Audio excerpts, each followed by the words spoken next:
রাসূল সাল্লাল্লাহু আলাইহি ওয়াসাল্লামের মাদানী জীবন দ্বিতীয় পর্ব। তারিখুল ইসলাম কিতাব, মূল লেখক হযরত মাওলানা সৈয়দ মোহাম্মদ মিয়া রহমতুল্লাহ আলাইহি।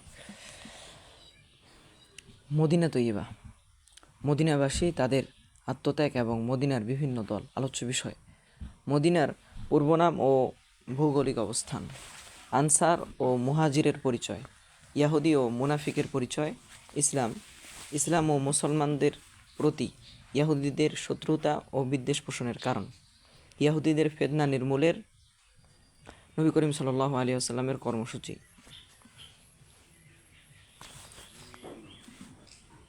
প্রশ্ন: মদিনা কোথায় অবস্থিত এবং মক্কা থেকে কত দূর তার পূর্বনাম কী ছিল?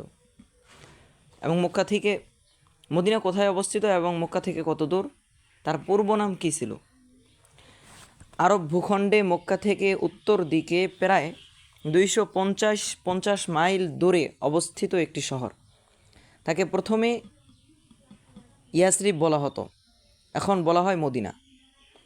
মদিনায় বসবাসকারী লোকদের মাযহাব কী ছিল এবং মদিনায় কোন কোন গোত্রের বসতি ছিল? তখন মদিনা ও তার আশপাশে দুই মাযহাবের লোক ছিল, এক মুশরিক, দুই ইয়াহুদি। মুশরিকদের দুইটি গোষ্ঠী ছিল, এক আউস, দুই খাজরাজ। ইয়াহুদিদের ছিল বড় বড় তিনটি গোত্র, এক বনু নজির, দুই বনু কাইনুকা, তিন বনু কোরাইজা। মুহাজির ও আনসার কাদের বলা হয়? যে সকল লোক হুজুর সাল্লাল্লাহু আলাইহি ওয়াসাল্লামের ন্যায় স্বদেশ ছেড়ে মদিনায় আগমন করেন তাদের মুহাজির এবং মদিনায় বসবাসকারী আউস ও খাজরাজের লোকজনকে আনসার বলা হয়। মদিনার আনসারগণ হুজুর সাল্লাল্লাহু আলাইহি ওয়াসাল্লাম এবং সাহাবীদের সাথে কেমন আচরণ করেন? যেমন আচরণ করে থাকে পঙ্গপাল মোমবাতির সাথে, অর্থাৎ মুহাজিরদের সেবায়, তাদের হিত কামনায় এবং তাদের জন্যে জীবন উৎসর্গের যত দিক হতে পারে তা আনসারগণ স্বেচ্ছায় করে দেখিয়েছিলেন। আল্লাহর রাসূল সাল্লাল্লাহু আলাইহি ওয়াসাল্লাম এবং তার মুহাজির সাহাবীদের সামনে নিজেদের ধন দৌলত, স্ত্রী পুত্র, মোট কথা সব কিছু ভুলে গিয়েছিলেন, এমনকি নিজেদের জীবনকেও ভুলে গিয়েছিলেন। তাদের সামনে ছিল শুধু আল্লাহ, তার রাসূল এবং তার সাথীগণ।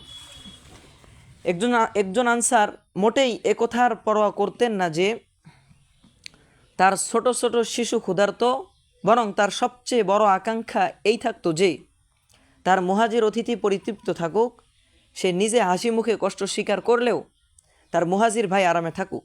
নিজের প্রাণ উৎসর্গ হলেও মুহাজির ভাইয়ের পশমও বাঁকা না হোক।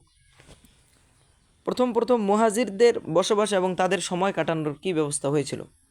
আল্লাহর রাসূল সাল্লাল্লাহু আলাইহি ওয়াসাল্লাম একজন মুহাজির ও একজন আনসারির মাঝে ভ্রাতৃত্ব স্থাপন করে দিতেন।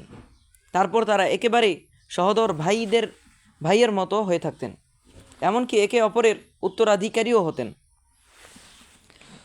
যখন একজন আনসার নিজের সমস্ত সম্পত্তি তার মুহাজির ভাইয়ের জন্য সঁপে দিয়ে এই কামনা করতেন যে মুহাজির ভাই আরামে থাকুক আর সে নিজে কষ্ট এবং উপার্জন করুক, ওই মুহূর্তে মুহাজির ভাই কি বলতেন?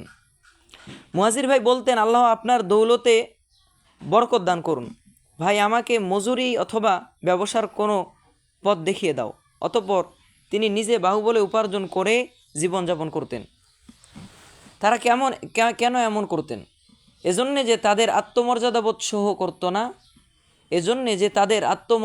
সহ করতো না যে তারা অচল হয়ে আনসার ভাইয়ের দৌলত গ্রাস করবেন অথবা তার উপর নিজের বোঝা চাপিয়ে দেবেন। এতে শিক্ষণীয়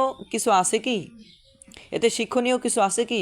শিক্ষণীয় বিষয় হলো এই যে প্রত্যেক মুসলমানের কর্তব্য হলো নিজে পরিশ্রম করে জীবিকা নির্বাহ করবে এবং অন্যের কাঁধে নিজের বোঝা চাপিয়ে দেবে না। সাহাবায়ে কেরাম তাওয়াক্কুল করেননি কেন? তারা আল্লাহর উপর পরিপূর্ণ তাওয়াক্কুল করতেন, কিন্তু তাওয়াক্কুলের অর্থ এই নয় যে হাত পা গুটিয়ে বাপদাদার সম্পত্তি কিংবা মানুষের দানের উপর নির্ভর করে বসে থাকবে, বরং তাওয়াক্কুলের সঠিক অর্থ হলো নিজের পক্ষে যতটুকু সম্ভব চেষ্টা ও পরিশ্রম করে যাওয়া আর ফলাফল ও পরিণাম আল্লাহর হাতে সোপর্দ করে দেয়া। ভরসা শুধু আল্লাহ তাআলার করুণার উপর থাকা চাই। নিজের চেষ্টার উপর নয়। পারস্পরিক ভ্রাতৃত্ব বন্ধনে আবদ্ধ হওয়ার কারণে একে অন্যের উত্তরাধিকারী হওয়ার বিধান কতদিন পর্যন্ত চালু ছিল? যতদিন আত্মীয়তার ভিত্তিতে মেরাজ বন্টনের বিধান কোরআনে নাজিল হয়নি। আনসারগণ মুহাজিরগণকে যেসব সম্পত্তি ওই সময় দিয়েছিলেন তা কি মুহাজিরদের নিকটেই ছিল নাকি তা ফিরিয়ে দেওয়া হয়েছিল? ফিরিয়ে দেওয়া হলে তা কবে ছিল? খাইবার বিজয়ের পর, অর্থাৎ মুহাজিরগণ যখন খাইবরের সম্পত্তি পেয়ে যান তখন তারা আনসারদের সম্পত্তি ফিরিয়ে দেন।